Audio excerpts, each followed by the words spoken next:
आज हम लोग पढ़ रहे हैं निर्वाह के तरीके। यहाँ पर आपकी किताब में निर्वाह के तरीके के पहले एक मानचित्र दिया हुआ है।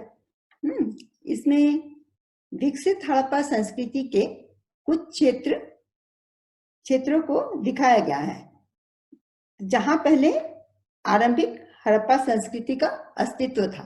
तो हम लोग मानचित्र में देखेंगे कि वे क्षेत्र कहाँ कहाँ हैं।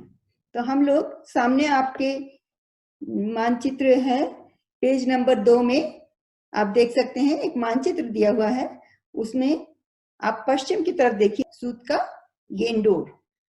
ये विकसित हड़प्पा संस्कृति का क्षेत्र स्थल है। फिर है मोहनजोदड़ो, हड़प्पा, उसके बाद बनावली, राखीगढ़ी, कालीबंगन, लोथल, रंगपुर, नागेश्वर, धौलावीरा, चनुदड़ो और कोट डीजी, ये सभी विकसित हड़प्पा संस्कृति के क्षेत्र स्थल हैं। कभी कभी आपके प्रश्न में भी पूछा जाता है कि कुछ हड़प्पा स्थलों के नाम बताइए। 4 पूछ सकते हैं, 6 पूछा जा सकता है। तो आपको ये सब नाम, कुछ नाम तो याद करने ही पड़ेंगे, कम से कम 6। तो ये तो विकसित हड़प्पा संस्कृति के क्षेत्र मैंने यहाँ पर मानचित्र में दिखाया है। यहीं पर आरंभिक हड़प्पा संस्कृति का भी अस्तित्व था। संस्कृति का अर्थ मैंने पहले पाठ में बताया था कि जब एक तरह की शैली की पुरावस्तुएं किसी भौगोलिक क्षेत्र में, एक खंड में, भौगोलिक क्षेत्रों में एक खंड में, एक कालखंड में पाया जाए, उसे संस्कृति कहते हैं। जैसे कि आप जानते हैं कि मनके, बाट, मुहर, ये सभी ईंटें, पकी हुई ईंटें, ये सभी हड़प्पा क्षेत्रों में सब जगह पाई गई। मोहनजोदड़ो में पाई गई, हड़प्पा में पाई गई, लोथल में पाई गई, रंगपुर में पाई गई, नागेश्वर में पाए गए। तो ये सभी क्षेत्रों में, भौगोलिक क्षेत्रों में और एक ही कालखंड में पाया गया, तो इसको संस्कृति कहते हैं। तो ये आरंभिक हड़प्पा संस्कृति और विकसित हड़प्पा संस्कृति के जीवन निर्वाह के तरीके कुछ कुछ एक समान थे। जीवन निर्वाह का अर्थ है कैसे जीवन यापन करते थे। जीवन यापन के लिए हमें 3 चीज बहुत जरूरी होती है। क्या क्या चीजें? रोटी, कपड़ा और मकान। तो रोटी यानी भोजन। तो भोजन के लिए ये लोग पेड़ पौधों से उत्पादित साग, सब्जियां, फल सभी खाते थे। इसके अलावा जानवर या मछली भी खाते थे, यानी ये मांसाहारी थे। विकसित हड़प्पा सभ्यता के लोग मांसाहारी थे। पुरातत्वविदों ने खोजों के बाद ये देखा कि ये लोग अनाज भी खाते थे। कुछ अनाज के बीज भी पाए गए, अनाज पाए गए। जैसे कौन कौन से अनाज के दाने? गेहूं, जौ, सफेद चना, दाल, तिल, ये सभी उस समय पाए गए। अनाज के दाने, जले हुए अनाज के दाने पाए गए, यानी वे लोग इन अनाजों का प्रयोग करते होंगे। और बाजरे के दाने गुजरात में पाए गए। चावल अपेक्षाकृत कम पाया गया। तो लोथल में कुछ चावल के दाने पाए गए, क्योंकि ये अर्ध शुष्क इलाका था, पानी कम बरसता था। इसलिए चावल की खेती उतनी नहीं होती थी, क्योंकि चावल के लिए पानी की आवश्यकता पड़ती है। उसके बाद तो ये हो गए अनाज के बारे में। अब हम देखते हैं कि जानवरों में ये लोग क्या करते थे, कौन से जानवर पालते थे। तो हड़प्पा स्थलों में कुछ जानवरों की हड्डियां मिली। वे हैं मवेशियों की हड्डी मिली, भेड़, बकरी, भैंस, सुअर, इनकी हड्डियां मिली। तो पुरातत्वविदों का कहना है, उन्होंने अध्ययन करके ये पता लगाया कि ये जानवर को वे लोग पालते थे, यानी ये पालतू जानवर थे। कौन कौन से? मवेशी, भेड़, बकरी, भैंस और सुअर, इनको ये लोग पालते थे। और कुछ जंगली जानवर भी थे। जंगली जानवर कौन थे? हिरन, जंगली सुअर और घड़ियाल, ये जंगली जानवर थे। इसके बाद मछलियों की भी हड्डियां मिली और पक्षियों की भी हड्डियां मिली। जानवर का मांस ही नहीं खाते थे, ऐसा भी हो सकता है ये लोग इनका दूध का भी उपयोग करते होंगे। उस समय इन लोगों ने कपास की खोज भी कर ली थी, तो संभवतः इन लोग वस्त्र का भी उपयोग करते होंगे। तो इस तरह से हम लोग देखते हैं कि इनके निर्वाह के तरीके में सभी चीजें आती हैं। ये मांसाहारी थे और जानवर और मछली का प्रयोग ये लोग करते थे। उसके बाद है कृषि प्रौद्योगिकी, यानी कृषि की तकनीकी या टेक्नोलॉजी।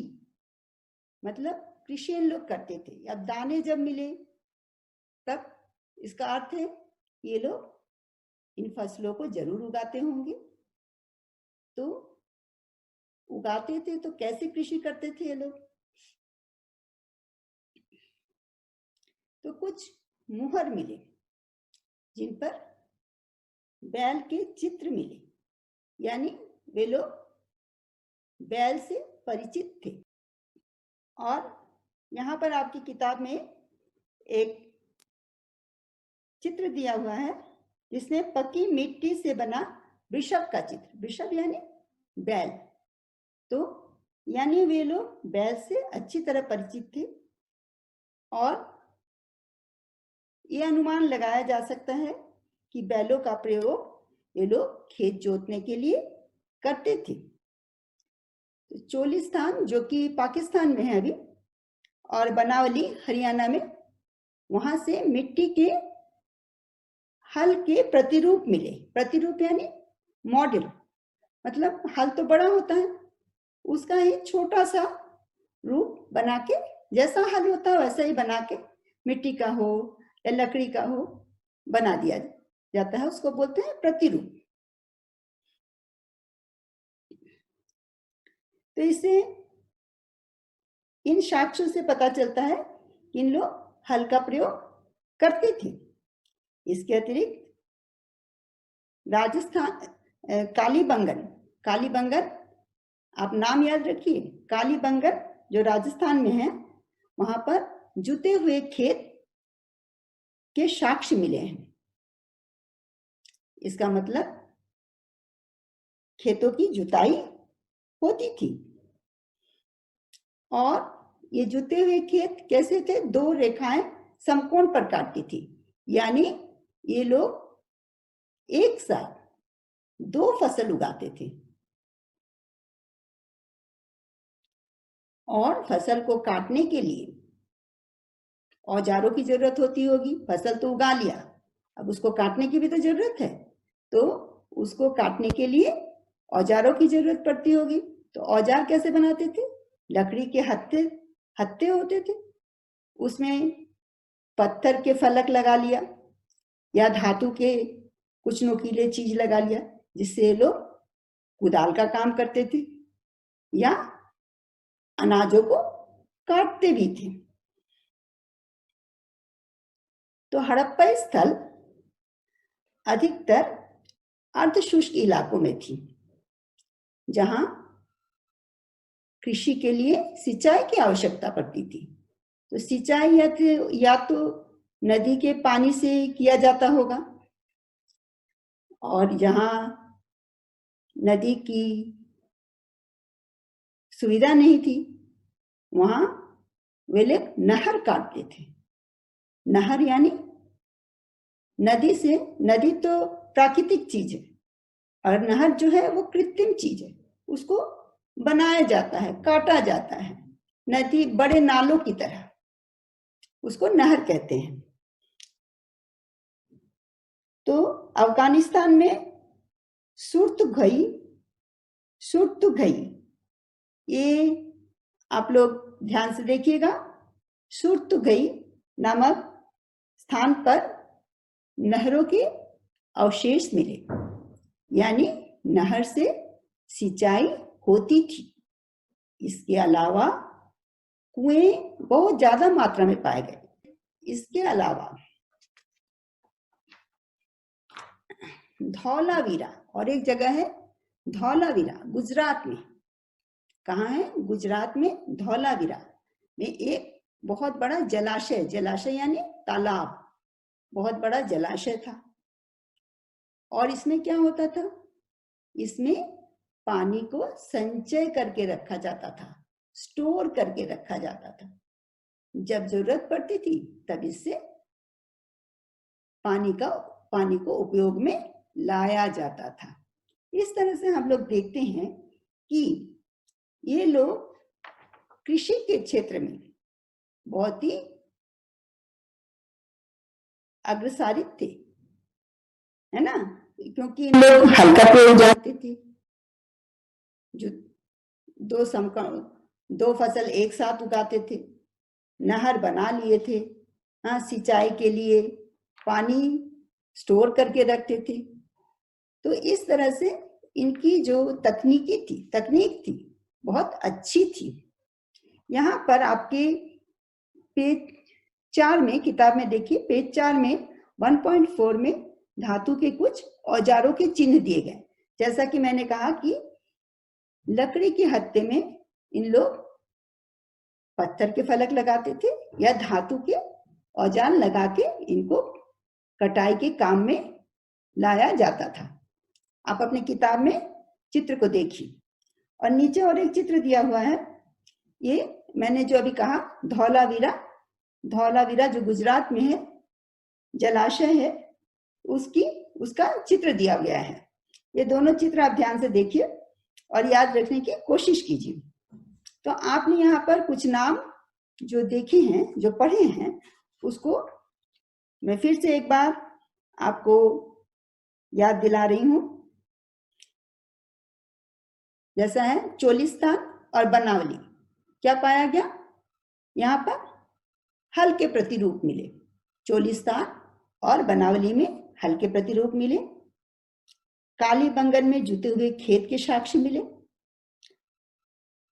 और अफगानिस्तान के शोर्तुगई में क्या मिला? नहर के अवशेष मिले। और धौलावीरा में क्या है? धौलावीरा में जलाशय है। तो इस तरह से आपको ये नाम कुछ याद रखने पड़ेंगे, क्योंकि ये नाम आपको लिखेंगे तो आपको अच्छे मार्क्स मिलेंगे। और ये पूछा भी जाता है कि कौन कौन से स्थल हड़प्पा में, कौन कौन से क्षेत्र हैं, उनके कुछ नाम बताइए।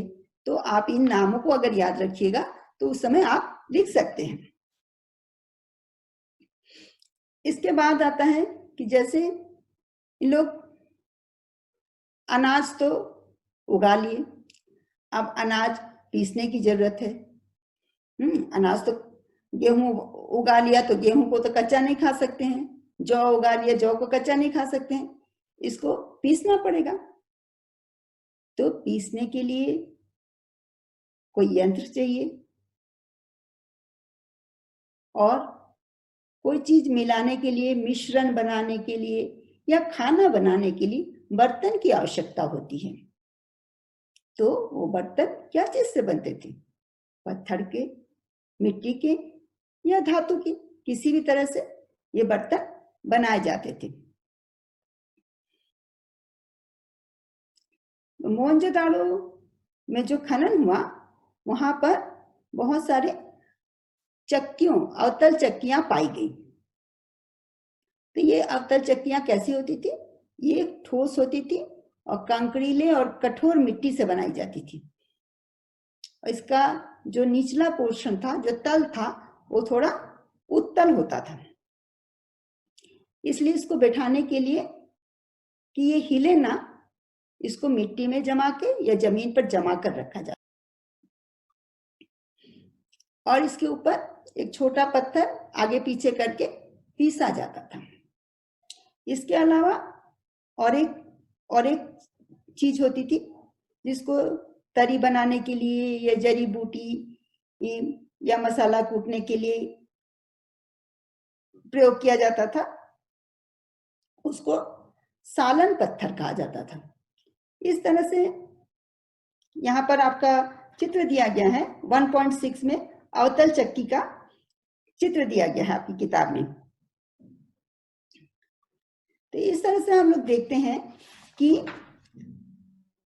ये जो विकसित हड़प्पा संस्कृति के बारे में हम लोगों ने जो पढ़ा, उनके निर्वाह के तरीके, कृषि प्रौद्योगिकी और उनके औजार या उनके बर्तन के बारे में पढ़ा है। अब हम इसके बारे में कुछ प्रश्न को देखेंगे।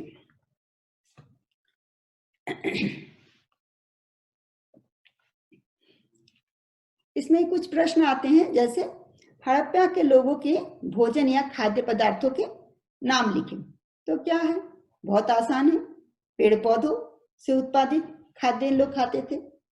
और क्या खाते थे? मछली खाते थे, मांस खाते थे। और क्या खाते थे?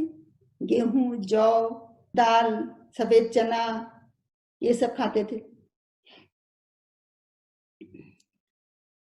तो दूसरा प्रश्न है, हड़प्पा सभ्यता में मुख्य पशु कौन कौन थे? मुख्य पशु में दो तरह के पशु थे, एक तो जंगली जानवर थे, एक तो पालतू जानवर। तो पहले हम लोग पालतू जानवर के नाम लिख लेंगे। क्या नाम है? हम लिखेंगे मवेशी, भेड़, बकरी और सुअर, ये थे पालतू। और जंगली कौन थे? जंगली थे हिरन, जंगली सुअर और घड़ियाल। अब और एक प्रश्न आता है, थोड़ा बड़ा, शायद 4 या 5 नंबर का प्रश्न होगा ये। हड़प्पा लोगों की कृषि प्रौद्योगिकी पर लेख लिखे। तो ये थोड़ा बड़ा प्रश्न होगा, इसमें पॉइंट से आप लिखिए। जब आंसर लिखिएगा तो पॉइंट बना बना करके लिखिएगा। तो 5 नंबर का अगर प्रश्न है तो 5 पॉइंट आपके होने चाहिए। तो क्या है, हम लोगों ने पढ़ा है कि मुहर पाई गई, मुहर में वृषभ का चित्र मिला। तो इससे पता क्या चलता है कि बैल से लोग परिचित थे। मिट्टी के हल्के प्रतिरूप मिले, इससे क्या पता चलता है कि ये लोग हल का उपयोग भी जानते थे। और जुते हुए खेत मिले, और खेत क्या होते थे? समकोण पर काटे जाते थे। इससे ये पता चलता है कि ये लोग एक ही साथ 2 तरह की फसल उगाते थे। और जहां पानी की कमी होती थी वहां ये लोग सिंचाई की, नहरों द्वारा सिंचाई की व्यवस्था करते थे। कुएं भी थे। और गुजरात के धौलावीरा में एक बड़ा जलाशय भी प्राप्त हुआ है जहां पर पानी संचय करके रखा जाता है। और फसल को काटने के लिए औजार का इस्तेमाल भी ये लोग करते थे। इस तरह से ये सभी प्रश्न आपके इस पाठ से आ सकते हैं। तो आज हम लोग का ये पाठ खत्म होता है।